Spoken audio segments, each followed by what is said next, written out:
Sabi mo, nagnakaw ako ng pera ng bayan. Wala ring ebidensya.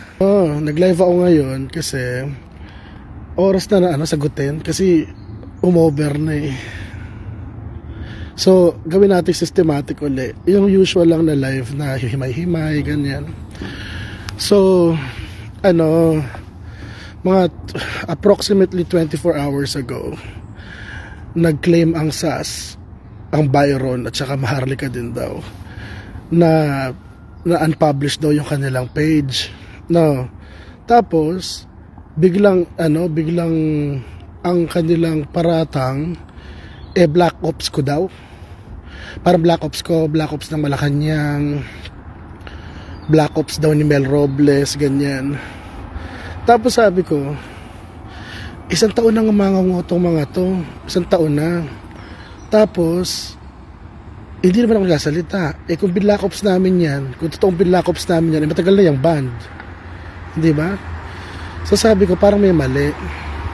Tapos may nag-report sa akin, isang nakapanood ng live ni SAS, ang sabi,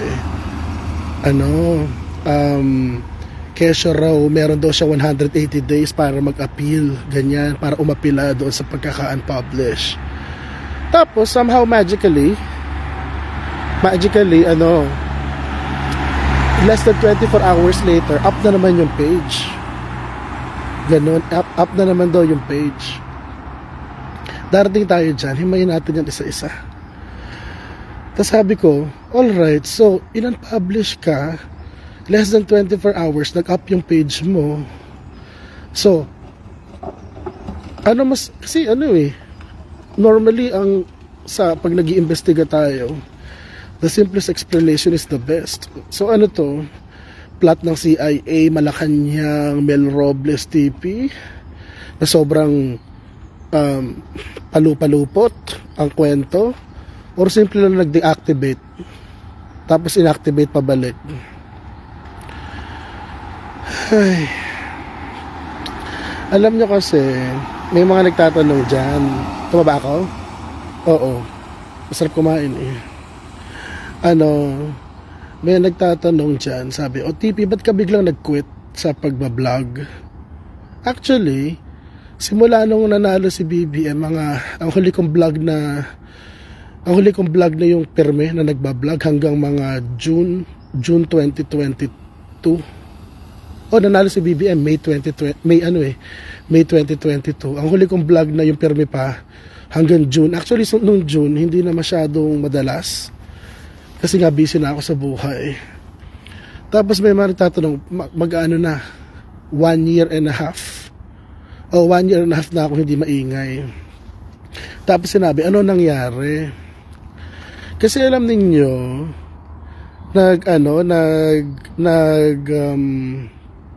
tawag dito, alam ninyo na nung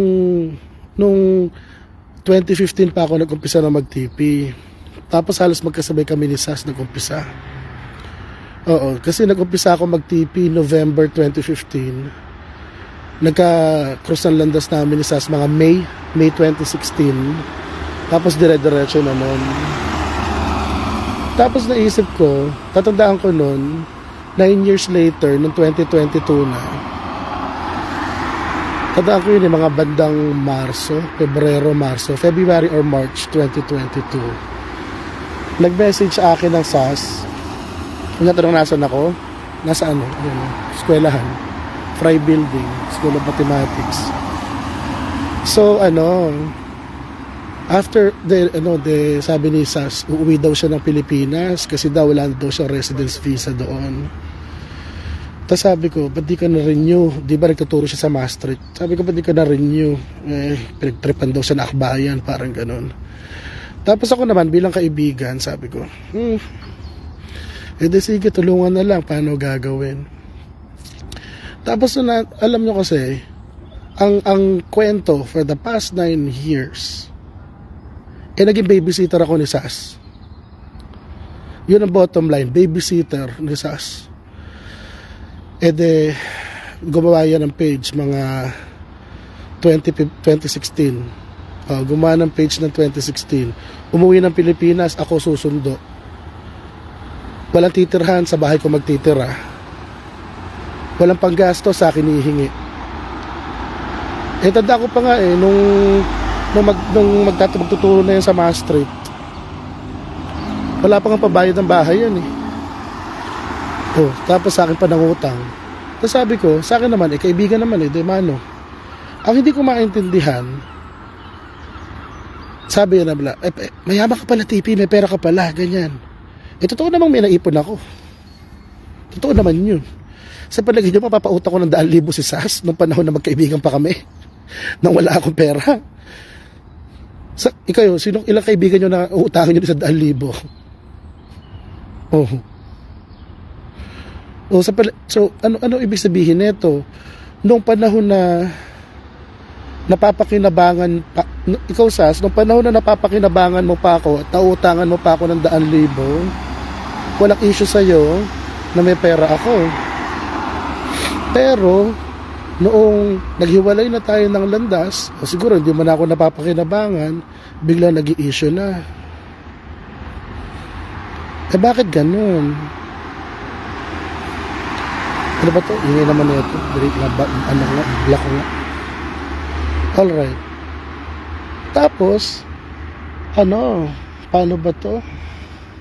Over the years, tipi-tipi, ganyan. Tapos mga bandang 20, nung pandemic na, syempre, petics lahat. Sabi ko, hindi, makapag-aral nga ako. Pinag-uusapan namin ni Sas yun actually, ang unang nag-float sa akin na mag-aral sa Europe, si Sas. Ang sabi niya, alam mo ba, RJ, ang dali-daling kumuha ng scholarship dito sa Europe, ganyan. Mag-aral ka dito, kahit matanda naman dito, okay lang mag-aral, ganyan. Tapos sabi ko, makunat ako. Kasi nga guys, ganito, hindi ko ugali yung nag-uusap ng pera. Gets nyo? Taki Mas maganda pa yung may kaya, tapos tahimik lang.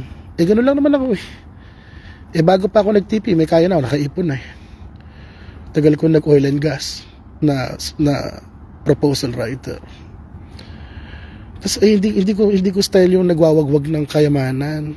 Hindi yung kamukha ni Maharlika na ang cute, may squirrel. Ang daming squirrel, ang cute. Anyway, ganito. Hindi ako kamukha ni Maharlika na nagwawagwag ng kayamanan tapos hindi pala makabayad ng credit card. Hindi po ganun. Hindi ko trabaho yun. So anyway, balik tayo sa usapan. Alam mo, normally hindi ako papatol dito kaya lang sumobra. Nandadamay na ng bata. Kasi doon sa isang live daw ni Sas, ang sabi niya kay Mel, maawa naman daw si Mel doon sa kanyang anak na may kapansanan. Tapos sinabi ko sa sarili ko, alam nyo, sa siyam na taon ko pagtitipi, ni minsan hindi ako nandadamay ng bata, lalo pa pag may kapansanan, lalo pa pag special child. Sabi ko po siya, sunugin yung buong syudad? Parang gano'n, parang raise everything to the ground, ganyan. Pati yung bata na may Down syndrome, isasama mo sa politika mo. Isang taon ka na daldal tukol sa akin. May inilabas ka bang pruweba? May inilabas ka bang ebidensya? Wala. Sabi mo nung araw, nung may issue ka sa Maastricht, sabi mo, pinag-iinitan ka ng akbayan. Ako naman, bilang kaibigan, hindi naniwala na lang ako. Kasalanan ko din yun. Pero wala ka naman binigay sa akin ebidensya nun. Tapos ngayon, naban ka ng less than 24 hours. Ang akusasyon mo naman, pinagtulungan ka namin ni Mel. Wala ka rin naman binigay na ebidensya. Sabi mo, nagnakaw ako ng pera ng bayan. Wala rin ebidensya. Ngangaw na lang ng ngangaw?